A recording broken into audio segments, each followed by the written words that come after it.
जी नमस्कार, मैं प्यारे स्टूडेंट, सभी मेरे डियर स्टूडेंट, आप सभी का स्वागत है आज के बेहतरीन और शानदार वीडियो में। आज सभी को हम बताएंगे कि कार्डियोवास्कुलर सिस्टम क्या है या सर्कुलेटरी सिस्टम क्या है या हिंदी में बोलते हैं उसको रक्त परिसंचरण तंत्र यानी कि ब्लड सर्कुलेटरी सिस्टम। ठीक है, आइए आज हम लोग पढ़ेंगे ब्लड सर्कुलेटरी सिस्टम। इसको हम लोग बोलते हैं शॉर्ट में सर्कुलेटरी सिस्टम भी कहते हैं। इसको हम लोग शॉर्ट में सर्कुलेटरी सिस्टम भी कहते हैं। सर्कुलेटरी सिस्टम या ब्लड सर्कुलेटरी सिस्टम, ठीक है, या इसको हम लोग हिंदी में कहते हैं रक्त परिवहन तंत्र। आज हम लोग पढ़ेंगे रक्त परिवहन तंत्र या रक्त परिसंचरण तंत्र भी कहते हैं। रक्त परिसंचरण तंत्र, रक्त परिसंचरण तंत्र यानी कि कार्डियोवास्कुलर सिस्टम या ब्लड सर्कुलेटरी सिस्टम या हिंदी में कहते हैं रक्त परिवहन तंत्र या रक्त परिसंचरण तंत्र। ठीक है, इसका दूसरा एक टर्म है कार्डियोवास्कुलर। कार्डियोवास्कुलर सिस्टम,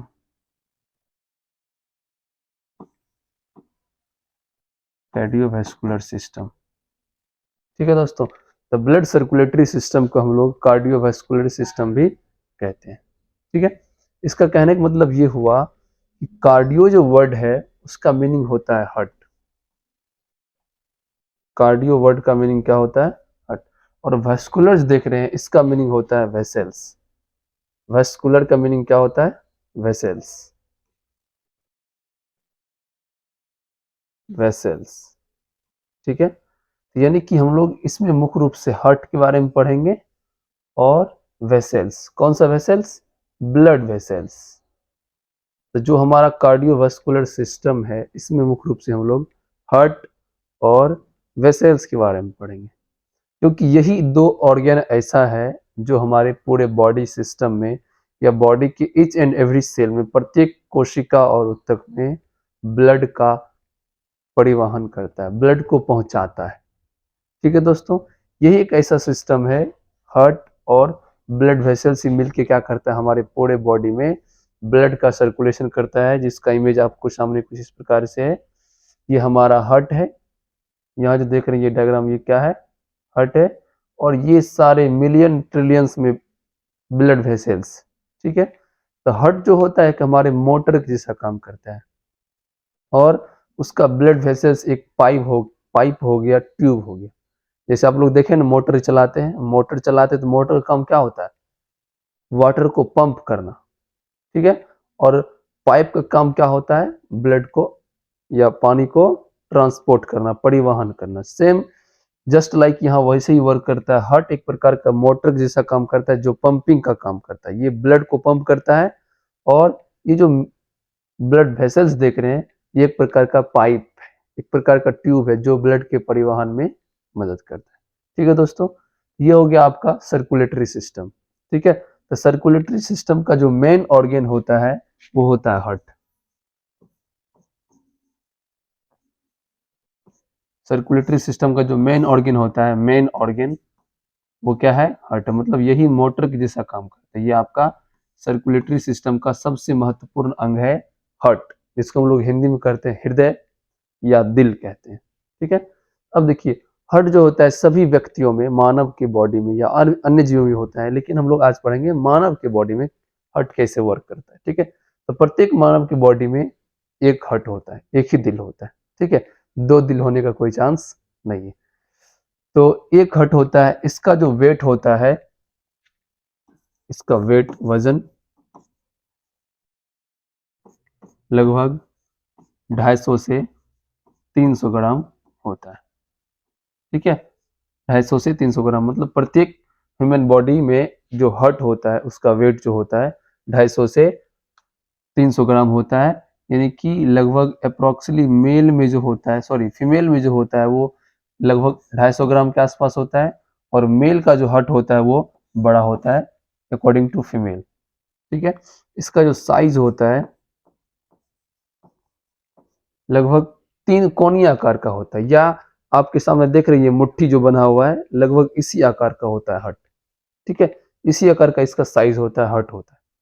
ठीक है, इसी आकार का होता है।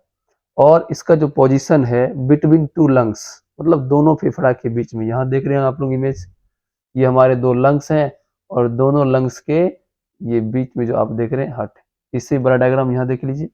ये आपका हो गया लंग्स। ठीक है, ये आपका लंग्स हो गया, ये आपका लंग्स हो गया। ठीक है, ये हो गया आपका लंग्स, और दोनों लंग्स के बीच में ये जो देख रहे हैं यही क्या है, हार्ट है आपका। ठीक है दोस्तों, ये आपका हार्ट। तो हार्ट जो होता है वो दोनों फेफड़ा के बीच में होता है, और जिस कैविटी में ये हार्ट होता है इस कैविटी को हम लोग बोलते हैं थोरेसिक कैविटी। थोरेसिक कैविटी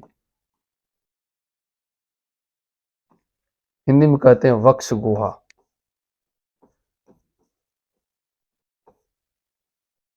वक्ष गुहा। तो हार्ट का आकार कैसा होता है, लगभग मुट्ठी के आकार या 3 कोणीय आकार होता है। इसका वेट 250 से 300 ग्राम, यानी कि लगभग फीमेल में 250 ग्राम होता है और मेल में लगभग 300 ग्राम के अप्रोक्स होता है। ठीक है, इसका लोकेशन क्या है, बिटवीन टू लंग्स, यानी कि दोनों फेफड़ों के बीच में, और उस स्थान का या उस एरिया का क्या नाम है, वक्ष गुहा, थोरेसिक कैविटी। अब समझिए ध्यान से, जो हार्ट का जो पोजीशन होता है, हार्ट का अधिकतर भाग हमारे लेफ्ट लंग्स की तरफ होता है। लेफ्ट लंग्स मतलब हार्ट जो होता है वो बिल्कुल बीच में नहीं होता है। ठीक है, वो आपका जो होता है अधिक भाग, उसका अधिकांश भाग हमारे लेफ्ट साइड होते हैं। ठीक है, यहाँ भी आप लोग इमेज में देख रहे होंगे कि जो हार्ट है इसका अधिकांश भाग वो किधर है, लेफ्ट लंग्स की तरफ। ये आपका हो गया लेफ्ट लंग्स।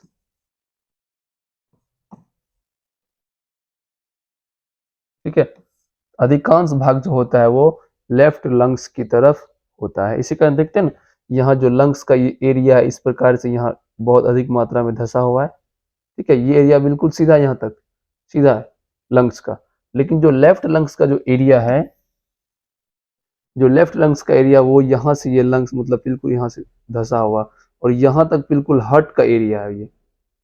ठीक है, यहाँ तक हार्ट रहता है, लेकिन जो हार्ट का जो अधिकतर भाग होता है वो किधर होता है, लेफ्ट साइड होता है। इसी कारण देखते हो यदि कभी आप किसी डॉक्टर के पास जाते हैं, वो आपको डायग्नोस के रूप में या आपका बीपी मापता है, तो बीपी मापने के लिए सबसे पहले आपका राइट हैंड नहीं लेता है, लेफ्ट हैंड लेता है, क्योंकि जो हार्ट का जो अधिकतर ब्लड वेसल्स गया है, मतलब हार्ट का से जो अधिक नस गया है वो आपके लेफ्ट हैंड से ही गुजरा है। ठीक है, इसी कारण जो होता है वो आपका लेफ्ट हैंड ही लेता है आपके बीपी को मापने के लिए, उससे आपका एक्यूरेट वैल्यू आता है। क्यों, क्योंकि हार्ट का अधिकतर भाग जो होता है वो हमारे लेफ्ट साइड में है। ठीक है, और आप लोग कभी कभी रिंग सेरेमनी में गए होंगे, देखते होंगे क्या राइट हैंड में रिंग पहनाया जाता है, नहीं, वो लेफ्ट हैंड में पहनाया जाता है। किस फिंगर में, इस वाले फिंगर में। इस फिंगर का ही नाम क्या है, रिंग फिंगर। इसी में रिंग सेरेमनी में रिंग पहनाया जाता है, क्योंकि यहाँ जो ब्लड वेसल्स गया है वो डायरेक्ट हमारे हार्ट से उसका कनेक्शन है। ठीक है, तो हो सकता है कि किसी के रिंग सेरेमनी में रिंग पहनाने के क्रम में वो रिंग हमारे दिल को छू जाता है, वहां से हमारा भावना अटैच हो जाता है। ठीक है दोस्तों, चलिए समझते हैं। तो जो हार्ट जो होता है वो अधिकतर भाग किधर होता है, लेफ्ट लंग्स की तरफ होता है, और ये किस गुहा में होता है, किस गुफा में होता है, वक्ष गुहा में होता है, थोरेसिक कैविटी में होता है। इसका वेट 250 से 300 ग्राम। इसका आकार मुट्ठी के आकार का या इसका आकार 3 कोणीय आकार होता है। ठीक है, चलिए आज हम लोग और भी बहुत सारी बात करेंगे हार्ट के बारे में।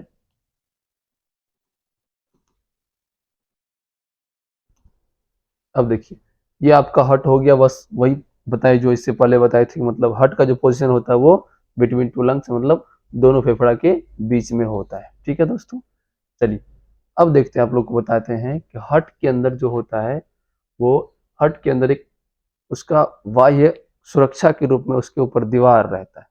ठीक है, तो हार्ट के ऊपर जो दीवार होता है तो उस दीवार को हम लोग कहते हैं पेरिकार्डियम। क्या कहते हैं? पेरिकार्डियम। जैसे हमारे पूरे बॉडी को कवर करने के लिए एक स्किन लेयर है, स्किन है, स्किन क्या करता है? हमारे बॉडी को बाह्यतम सुरक्षा प्रदान करता है। ठीक उसी प्रकार हार्ट जो होता है, हार्ट को चारों तरफ से एक लेयर बाउंड्री करता है। ठीक है, इस बाउंड्री को हम लोग कहते हैं पेरिकार्डियम। क्या कहते हैं? पेरिकार्डियम कहते हैं।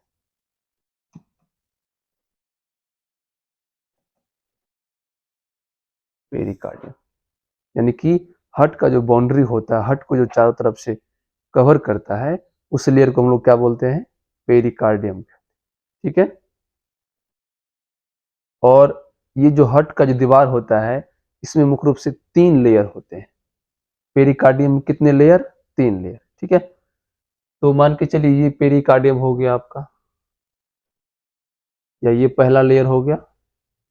ठीक है, और इसके बाद एक लेयर और होता है, फिर एक लेयर और होता है। इस क्रम में इसमें 3 लेयर होता है, तीनों का अलग अलग नाम है, आप लोग को समझा रहे हैं, ध्यान से समझिए।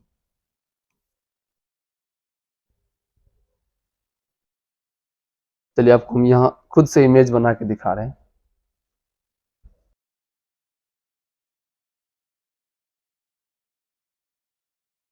ये आपका हार्ट हो गया। ठीक है, इसका जो सबसे बाहरी दीवार, इसको क्या बोलते हैं हम लोग? पेरिकार्डियम बोलते हैं। क्या कहते हैं दोस्तों? पेरिकार्डियम कहते हैं। ठीक है, इसको हम लोग क्या कहते हैं? पेरिकार्डियम। ठीक है, अब देखिए, तो इसके ऊपर जो होता है पेरिकार्डियम का मुख्य रूप से 3 लेयर होता है, मतलब हार्ट का दीवार जो होता है चारों तरफ से इस प्रकार से घिरा होता है। तो पेरिकार्डियम के बीच में जो स्पेस देख रहे हैं, स्पेस, इसको हम लोग बोलते हैं पेरिकार्डियल स्पेस। क्या कहते हैं? Pericardial space.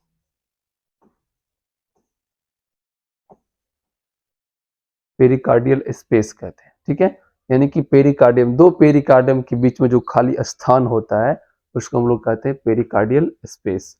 अब देखिए, इस खाली स्थान में बिल्कुल खाली नहीं होता है, ब्लैंक नहीं होता है, बल्कि इसमें कुछ फ्लूइड भरे होते हैं। ठीक है, कुछ लिक्विड पदार्थ भरे होते हैं, और इस लिक्विड पदार्थ को हम लोग कहते हैं पेरिकार्डियल फ्लूइड। क्या कहते हैं? पेरिकार्डियल फ्लूइड कहते हैं। ठीक है, ये फ्लूइड का क्या काम है कि जब हार्ट कॉन्ट्रैक्ट करता है और रिलैक्स होता है, यानी कि सिकुड़ता है और फैलता है, तो दोनों के बीच घर्षण से बचाता है। ये फ्लूइड क्या करता है? हार्ट के लेयर के बीच जो घर्षण होता है उस घर्षण से बचाता है। समझ में आया दोस्तों? तो हार्ट के दीवार को क्या बोलते हैं? पेरिकार्डियम। ठीक है, पेरिकार्डियम के कई पेरिकार्डियम के बीच में जो खाली स्थान होता है उसको क्या बोलते हैं? Pericardial space. और पेरिकार्डियल स्पेस के अंदर जो लिक्विड पदार्थ, जो फ्लूइड भरा हुआ है, उसको क्या बोलते हैं? पेरिकार्डियल फ्लूइड बोलते हैं। ठीक है, चलिए आगे समझते हैं हम लोग।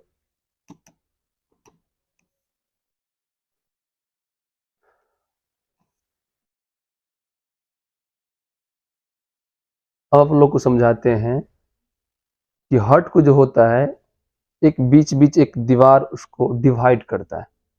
ठीक है, हार्ट के बीचों बीच एक दीवार निकलता है जिसको हम लोग सेप्टम कहते हैं। क्या कहते हैं? सेप्टम।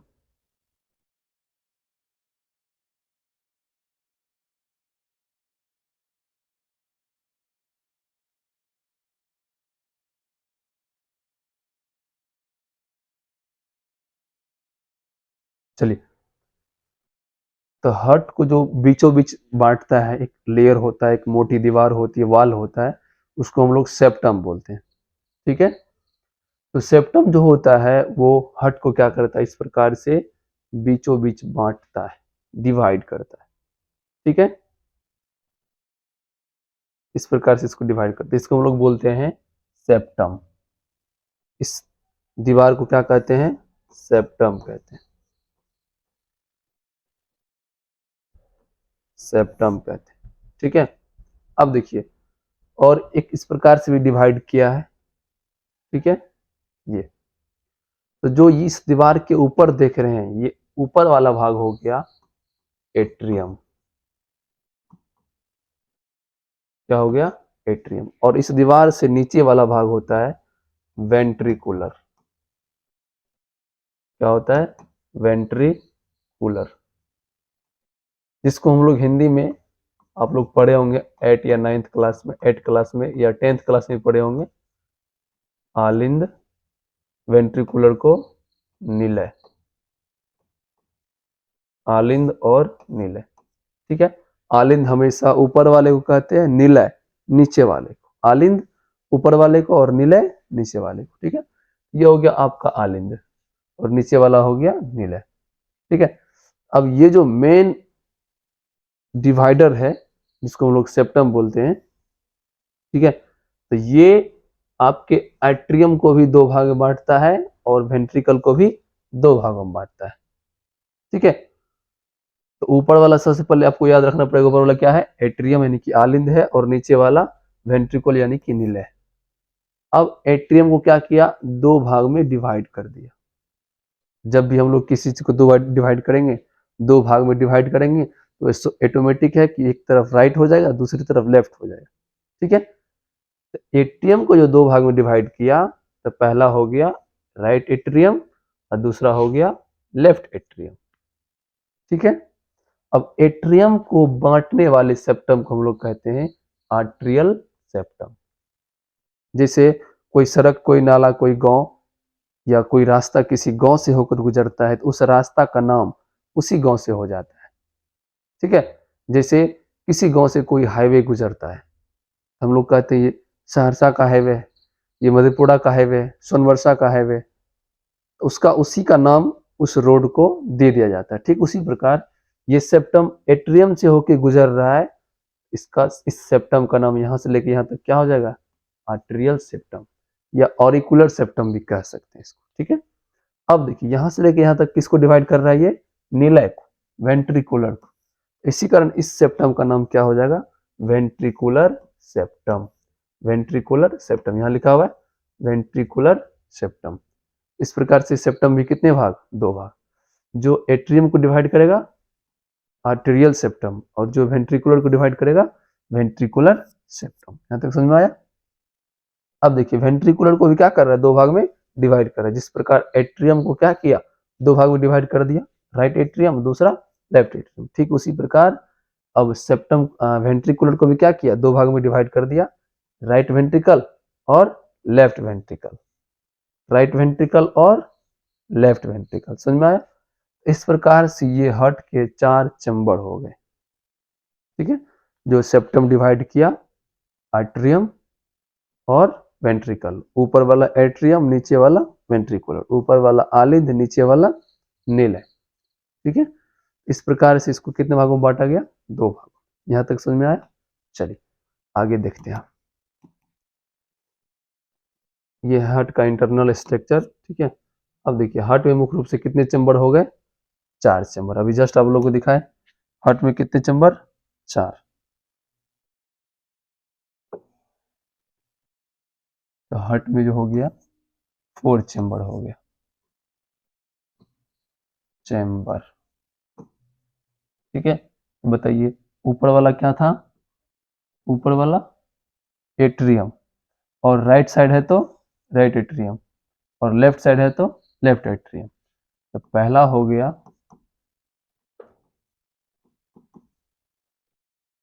राइट एट्रियम, यानी कि इसको हम लोग हिंदी में बोलेंगे दाया आलिंद,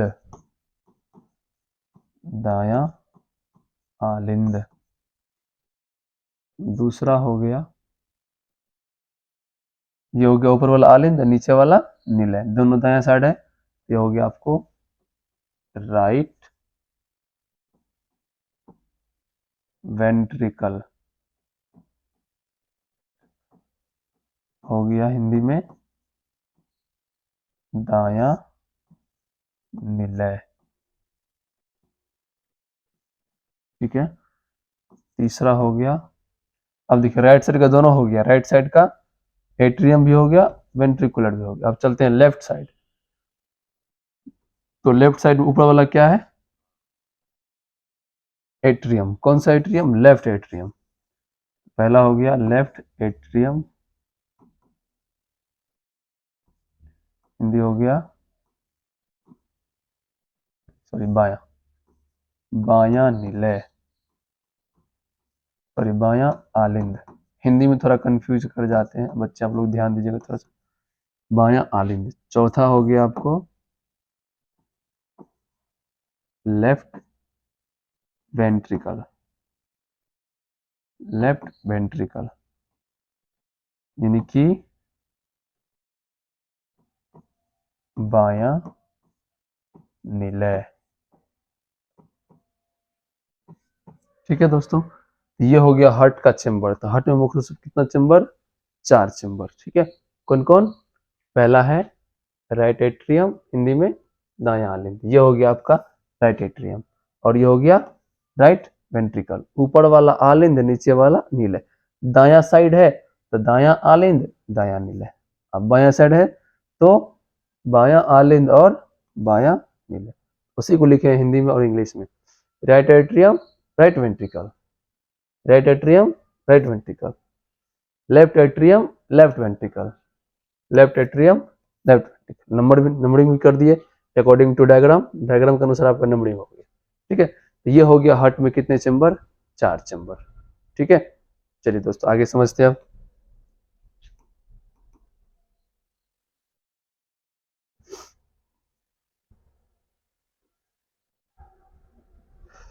ये हो गया आपका हार्ट का चेंबर, राइट एट्रियम,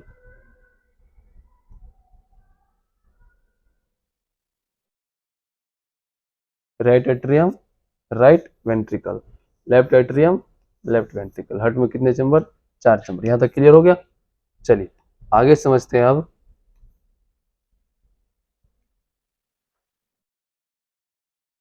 एक चीज आप लोग को और बता देते हैं कि हार्ट के वाल्स, हार्ट के वाल्स आप लोग को बताए।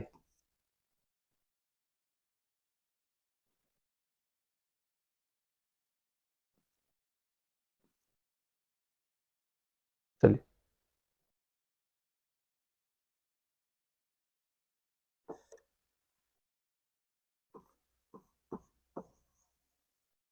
हार्ट वाल लेयर। हार्ट की जो दीवार होती है, आप लोग को बता रहे थे, हार्ट की दीवार को हम लोग क्या बोलते हैं? पेरिकार्डियम। क्या बोलते हैं? पेरिकार्डियम। यानी कि हृदय की दीवार में जो लेयर होता है उसको हम लोग पेरिकार्डियम कहते हैं। और पेरिकार्डियम में 3 लेयर होते हैं। कितने लेयर? 3 लेयर। ठीक है, हार्ट का जो सबसे बड़ी लेयर होता है उसको हम लोग कहते हैं एपिकार्डियम।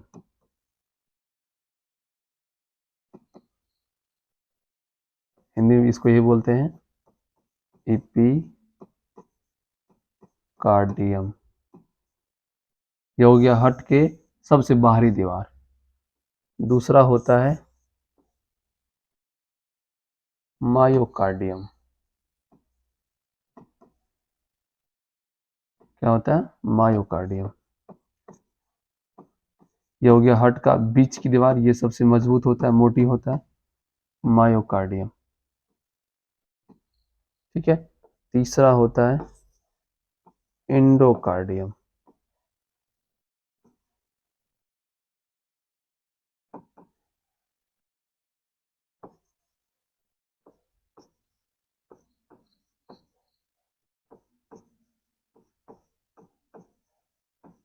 एंडोकार्डियम। ठीक है दोस्तों, ये हार्ट के अंदर जो होता है वो 3 लेयर होता है। हार्ट की दीवार में कितने लेयर?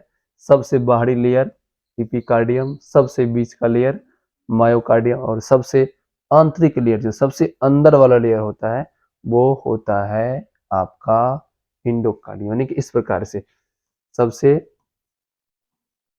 सबसे बाहरी हो गया एपिकार्डियम, बीच वाला हो गया मायोकार्डियम, और अंदर वाला हो गया एंडोकार्डियम। ठीक है, तो हार्ट में कितने लेयर? हार्ट की दीवार में कितने लेयर? 3 लेयर। ठीक है, याद रहेगा दोस्तों। चलिए आगे बढ़ते हैं हम लोग। चलिए अब आप लोग को बताएंगे कि हार्ट के अंदर जो वाल्व्स होते हैं उसका क्या काम है। हार्ट वाल्व्स,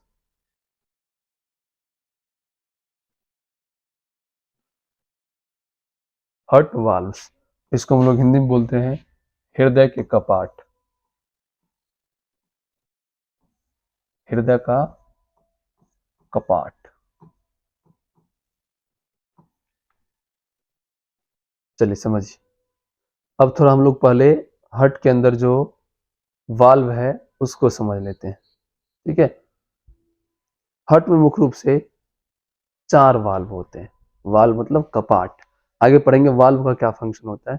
तो पहला जो होता है वो होता है, सॉरी, पहले इसको समझ लीजिए। पहला जो होता है वो होता है ट्राइकास्पिड वाल्व। ट्राइकास्पिड वाल्व, इसको हम लोग हिंदी में कहते हैं त्रिदली कपाट। क्या कहते हैं? त्रिदली कपाट। ये जो कपाट होता है वो राइट एट्रियम और राइट वेंट्रिकल्स, ये दो चैम्बर दिख रहा है, ये वाला चैम्बर और ये वाला चैम्बर, इन दोनों चैम्बर के बीच में रहता है। ठीक है, कौन सा कपाट?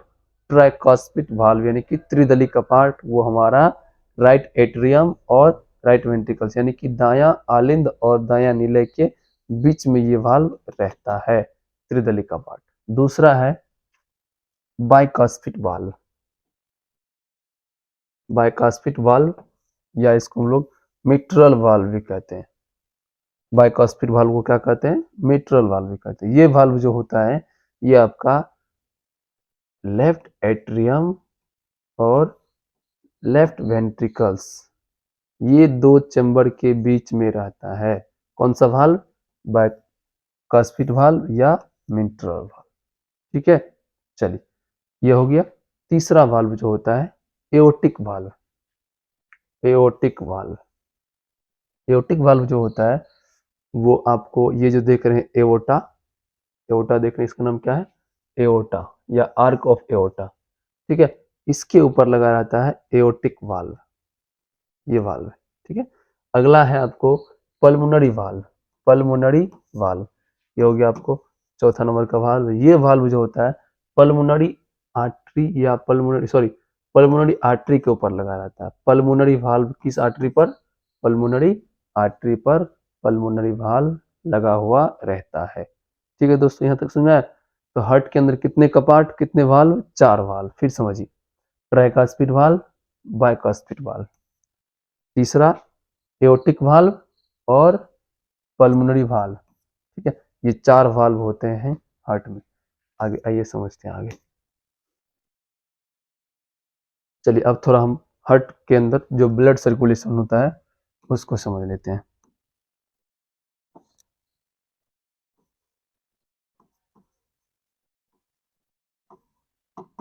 Blood circulation in heart, blood circulation in heart यानी कि हृदय के अंदर रक्त का परिवहन। हृदय के अंदर रक्त का परिवहन मतलब हृदय में ब्लड किधर से आता है और किधर से जाता है। ठीक है,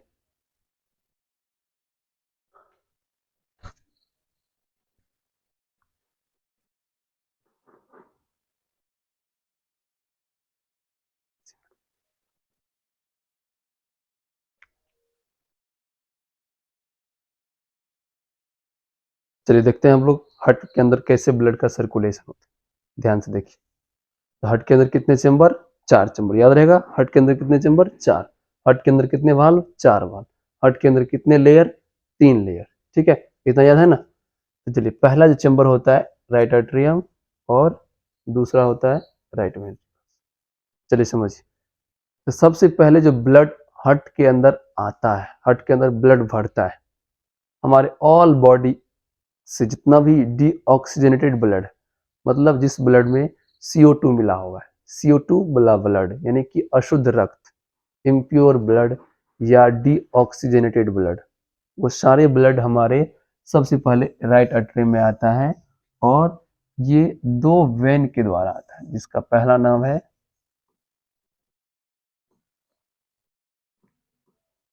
superior vena cava,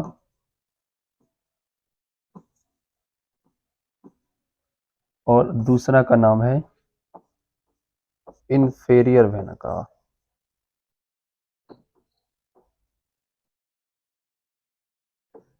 inferior vena cava, ठीक है। तो ये दो वेन ऐसे हैं जो बॉडी के विभिन्न पार्ट से CO2 वाला ब्लड, डीऑक्सीजनेटेड ब्लड हार्ट में लाता है, ठीक है। जो इंफेरियर वेना कावा ये नीचे से आता है, देख रहे हैं ये नीचे से जा रहा है, और जो सुपीरियर वेना कावा है वो हमारे ऊपर से आ रहे हैं, ठीक है। तो दोनों वेन क्या करता है, ब्लड लेके आ रहा है किस चैम्बर में, राइट आर्टरी में। ध्यान से सुनिएगा दोस्तों, बहुत इंपॉर्टेंट टॉपिक है ये। हार्ट के अंदर ब्लड का सर्कुलेशन समझना थोड़ा जटिल होता है, इसी कारण ध्यान से समझिएगा, ठीक है। तो आपका जो होता है इंफेरियर वेना कावा, जैसे मान के चलिए यहाँ हार्ट है, तो इसके नीचे से जितना भी ब्लड है वो सारे ब्लड को कौन लेकर आएगा, इंफेरियर वेना कावा ब्लड लेकर आएगा हार्ट में। तो हार्ट के नीचे से यानी कि इस पार्ट से नीचे जितना भी ब्लड है वो सभी ब्लड को हमारा कौन लेकर आता है, इंफेरियर वेना कावा। कहाँ लेकर आता है, हार्ट के किस चैम्बर में, राइट एट्रियम में, ठीक है। और इससे ऊपर जो भी हमारे ब्रेन से और भी जो बॉडी पार्ट्स ऊपर में, उससे जो ब्लड लेके आता है वो कौन लेके आता है, सुपेरियर वेना कावा। मतलब सुपर है तो ऊपर, ऊपर वाला हो गया, इन्फीरियर है तो इन है तो नीचे, ठीक है। किस चैम्बर में आता है, राइट एट्रियम में आता है, ठीक है। और जब ये चैम्बर क्या करता है, कॉन्ट्रैक्ट करता है, सिकुड़ता है, तो प्रेशर बनता है और ये ब्लड डायरेक्ट किस में आ जाता है, राइट वेंट्रिकल्स में आ जाता है, ठीक है। अब देखिए राइट एट्रियम से ब्लड किस में आ गया, राइट वेंट्रिकल्स में, ठीक है। ये चेम्बर है, आपको इससे पहले बता चुके हैं हम। अब राइट ये वेंट्रिकल है, ठीक है।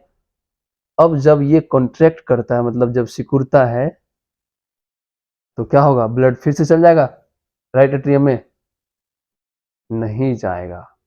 क्यों, क्योंकि यहाँ वाल्व लगा हुआ है। कौन सा वाल्व, राइट सॉरी कौन सा वाल्व लगा हुआ है, ट्राइकॉस्पिड वाल्व। अभी जस्ट दिखाया था आप लोगों को भी, देखा फिगर में।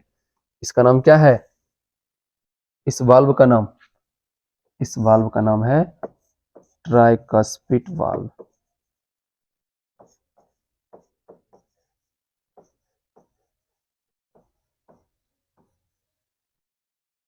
ट्राइकस्पिड वाल्व लगा हुआ है किसके किसके बीच, राइट एट्रियम और राइट वेंट्रिकल्स के बीच। जो देख रही है ये कौन सा वाल्व है, ट्राइकस्पिड वाल्व। ये इस प्रकार से लगा रहता है, ठीक है, इस प्रकार से। यानी कि ये ब्लड को राइट आर्टरियम से राइट वेंट्रिकल में आने देता है, एंट्री करने देता है। लेकिन जब ये कॉन्ट्रैक्ट होता है, जब ये सिकुड़ता है, तो ब्लड फिर से उधर भागता है। तो जैसे ही उधर ब्लड भागता है, ये valve जो होता है इस प्रकार से बंद हो जाता है। खुल तो जाता है, खुल गया, लेकिन उधर से क्या होता है, इस प्रकार से बंद हो जाता है। तो ब्लड को रिटर्न वापस जाने के लिए नहीं देता, यही स्टॉप कर देता है। तो ये आपका जो आपका ट्राइकास्पिड वाल्व है, ये ब्लड को राइट वेंट्रिकल से राइट एट्रियम में वापस जाने के लिए नहीं देता है। तब होता क्या कि ये ब्लड जाता कहाँ है, ध्यान से समझिए। अब देखिए यहां से एक आर्टरी निकलता है, ठीक है। इस आर्टरी का नाम है पल्मोनरी आर्टरी,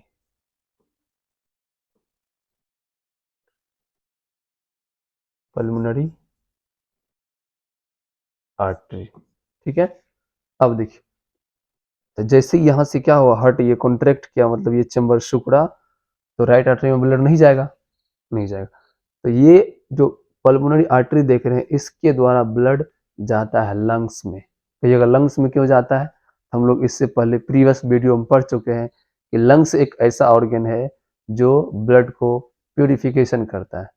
उसके अंदर जितना भी CO2 है सबको एब्जॉर्ब करके नोज के द्वारा बाहर निकाल देता है, और उसमें O2 को मिक्स करता है। मतलब उसमें सीधा समझो एक्सचेंज ऑफ रेस्पिरेटरी गैसेस, मतलब श्वसन गैस का आदान प्रदान होता है, यानी कि शुद्धिकरण होता है, ठीक है। तो ये पल्मोनरी आर्टरी क्या किया, दोनों लंग्स में लेके ब्लड को चला गया। देखते हैं यहाँ से इसका दो भाग बटा है ये एरिया, ठीक है। तो ये भी हो गया आपका पल्मोनरी आर्टरी, ठीक है। तो ये आपका चल गया कौन सा लंग्स में, इधर कौन सा भाग है, राइट भाग। तो ये आर्टरी चल गया आपको राइट लंग्स में ब्लड को लेकर, और ये आर्टरी चल गया आपको लेफ्ट लंग्स में ब्लड को लेकर, क्योंकि आपको पता है जो हमारा हार्ट है वो दोनों लंग्स के बीच में है। ठीक है, तो जैसे ही ब्लड आया पल्मोनरी आर्टरी में तो वो दोनों लंग्स को दे दिया, राइट लंग्स को भी और लेफ्ट लंग्स को भी। तो ये जो पल्मोनरी आर्टरी है वो दोनों साइड जाता है, लेफ्ट लंग्स की तरफ भी और राइट लंग्स की तरफ भी। उसमें ब्लड प्यूरिफिकेशन हुआ। सपोज दैट मान लीजिए ये आपका लंग्स है,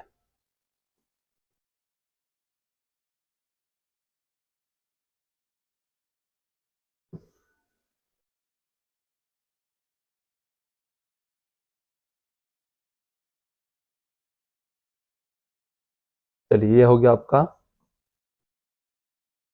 लेफ्ट लंग्स।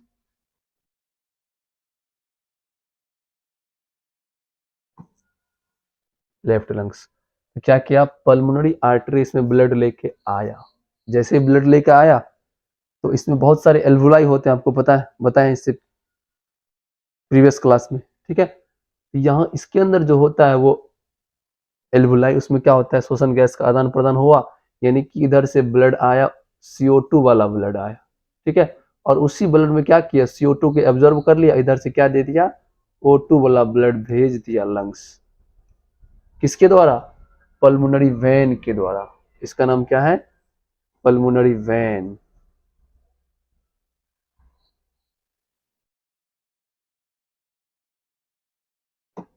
पल्मोनरी वेन के द्वारा ब्लड को, शुद्ध ब्लड को भेज दिया कहाँ, लेफ्ट एट्रियम में। यहां तक समझ में आया, ब्लड को कहाँ भेज दिया, लेफ्ट एट्रियम में। ब्लड को शुद्धिकरण किया, CO2 को एब्जॉर्ब किया, O2 को मिक्स करके शुद्ध ब्लड को पल्मोनरी वेन के द्वारा कहाँ भेज दिया, फिर से पुनः हार्ट में भेज दिया। हार्ट के किस चैम्बर में, लेफ्ट एट्रियम में। ठीक है, अब देखिए शुद्ध ब्लड आ गया, इधर से भी आ गया, जो आपका ये राइट लंग्स में गया था उधर से भी ये पल्मोनरी आर्टरी ब्लड लेके गया, और यहाँ भी क्या हुआ, ब्लड का शुद्धिकरण हुआ, और दो वेन देखते हैं पूरा इंडिकेट किया हुआ, दो वेन। फिर से ये दोनों ब्लड भी अंदर अंदर कहाँ गया, इस वेसल्स के द्वारा किस चैम्बर में आ गया, राइट सॉरी लेफ्ट एट्रियम के चैम्बर में आ गया। ठीक है, अब जब ये कॉन्ट्रैक्ट करता है, जब ये सिकुड़ता है, तो ब्लड आता है कहाँ, लेफ्ट वेंट्रिकल्स में। कहाँ आता है, लेफ्ट वेंट्रिकल्स। अब देखिए लेफ्ट एट्रियम और लेफ्ट वेंट्रिकल्स के भी एक बीच वाल्व लगा हुआ है, इसी का नाम है बाइकास्पिड वाल्व। इसी वाल्व का नाम है बाइकास्पिड वाल्व। अभी जस्ट आप लोगों को पहले बताए। ठीक है, तो लेफ्ट एट्रियम और जो लेफ्ट वेंट्रिकल्स के बीच होता है उस वाल्व को हम लोग क्या बोलते हैं, बाइकास्पिड वाल्व। ये क्या करता है, ब्लड को केवल लेफ्ट एट्रियम से ब्लड को लेफ्ट वेंट्रिकल में आने तो देता है, लेकिन जब ये फिर से कॉन्ट्रैक्ट करता है, ये जब सिकुड़ता है, इसको वापस जाने के लिए नहीं देता, ये ब्लड उसको रोक लेता है ब्लड को। ठीक है, चलिए अब समझिए, आखिर ये ब्लड जब कॉन्ट्रैक्ट होगा जाएगा कहाँ, ये जाएगा एओर्टा में, एओर्टा में प्रवेश करेगा ब्लड। और यहाँ भी एक वाल्व लगा हुआ है जो ब्लड को वापस आने नहीं देगा, केवल जाने देगा लेकिन वापस आने नहीं देगा, केवल जाने का रास्ता है, वापस आने का कोई जुगाड़ नहीं है। ठीक है, यहां तक समझ में आया। तो ब्लड लेफ्ट आर्टरियम से किसमें, लेफ्ट वेंट्रिकल में, और इसके बाद कहाँ पुश हो जाता है, एओर्टा में। एओर्टा में गया और इस प्रकार से बॉडी के विभिन्न भाग में शुद्ध ब्लड पहुंचाता है, कौन, एओर्टा। यहां तक समझ में आया। ये था आपका ब्लड का सर्कुलेशन। एक चीज आप लोग को बताना भूल गए, ये जो पल्मोनरी आर्टरी है, पल्मोनरी आर्टरी, इसके ऊपर भी एक वाल्व होता है, देख सकते हैं आप यहाँ पे, ये वाल्व। जल्दी से बताइए क्या नाम है इसका, pulmonary, pulmonary valve, very good. तो जो वाल्व पल्मोनरी आर्टरी के ऊपर है उसका नाम पल्मोनरी वाल्व, सिंपल सा। और जो वाल्व एओर्टा के ऊपर है उसको क्या बोलेंगे, एओर्टिक वाल्व। इस वाल्व का नाम क्या था, एओर्टिक वाल्व।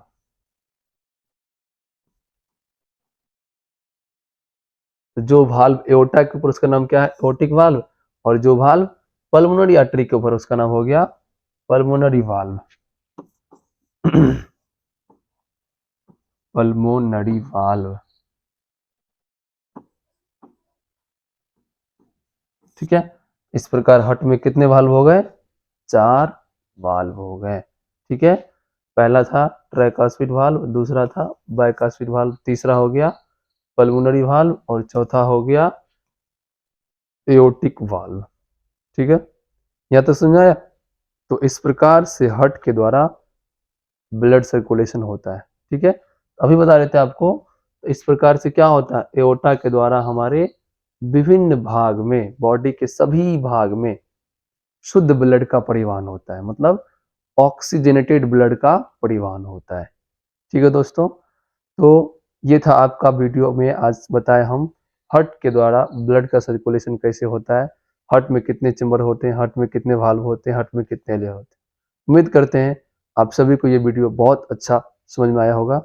इसी के साथ आप सबका धन्यवाद, मिलते हैं नेक्स्ट वीडियो में, तब तक के लिए जय हिंद।